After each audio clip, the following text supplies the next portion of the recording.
મંદિર માં પડી આ મિલ દો એટલે ના પુત્ર નાખો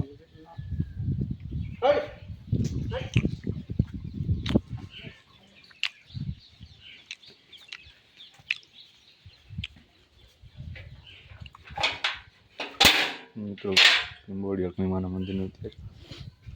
જય માતાજી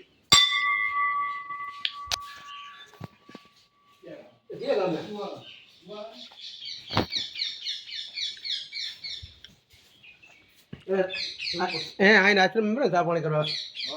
ચા પાણી તમારે કબૂત થઈ રોટલા રોટલા તૈયાર છે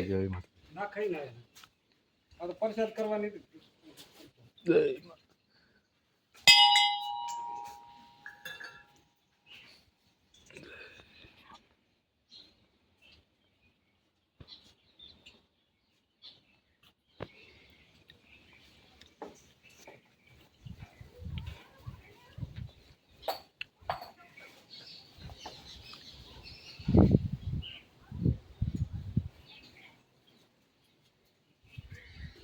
હવે તો પ્રસાદ લઈ જાય છે ને બહાર નહીં લીધા હવે પરસાદ લઈ જાય છે તો લઈ જાવી હોય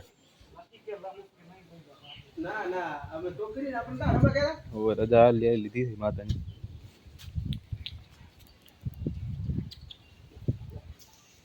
અમે તો કટબટ નહીં કરે પેલું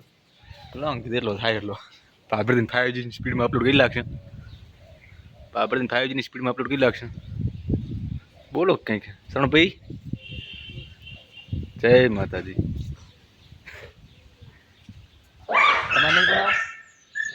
તમારે નહીં પૂછું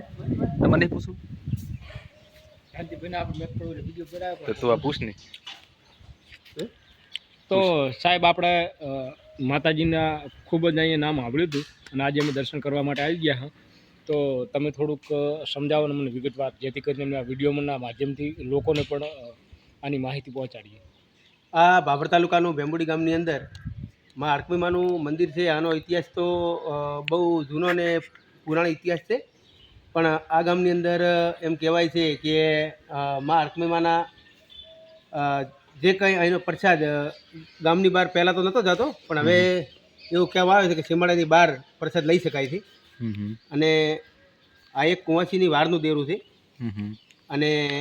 આજે તમે બાજુમાં જે આ લીમડા જોઈ શકો છો એ લગભગ એમ કે 500 વર્ષથી પણ જૂના આ લીમડા છે અને આ માતાજીનું જે તમે મંદિર જોઈ રહ્યા છો એ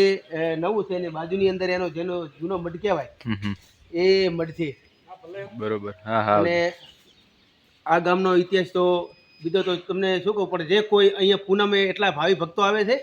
અને જે પણ કોઈને એમ કે હડકાયું કૂતરું કડવાથી અને એને અહીં લાવવાથી આનો જે મંત્રીને તેલ પાવાથી એનો હડકાશ પણ દૂર થઈ જાય છે આવી બધાની માન્યતા અને બધાની લોકચાહના પણ કહી શકાય તો આ માનો ઇતિહાસ છે ચલો થેન્ક યુ વધારે કંઈ પૂછવું હોય તો પણ પૂછી શકો છો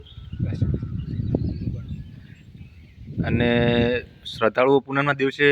દૂર દૂરથી આવતા તો હશે ને અહીંયા આજુબાજુ ગામ છે અમદાવાદ સુધીથી અહીંયા આવેલા છે અને દર પૂનમે અહીંયા એક મેળા જેવો એક મિની મેળો કહેવાય એટલે પબ્લિક આવે છે અને અહીંયા ચા અને નાસ્તો એ પણ ચાલુ હોય છે સેવા કેમ્પ ચાલુ હોય છે એમ ને અહીંયા દર પૂનમે કેમ્પ ચાલુ હોય છે અને બાજુમાં કોઈને ભોજન પ્રસાદ માટે પણ બાજુમાં જે કબીર આશ્રમ છે એ કબીર આશ્રમની અંદર ભોજન પ્રસાદ પણ ચાલુ હોય છે ચલો ખૂબ ખૂબ આભાર આપનો થેન્ક યુ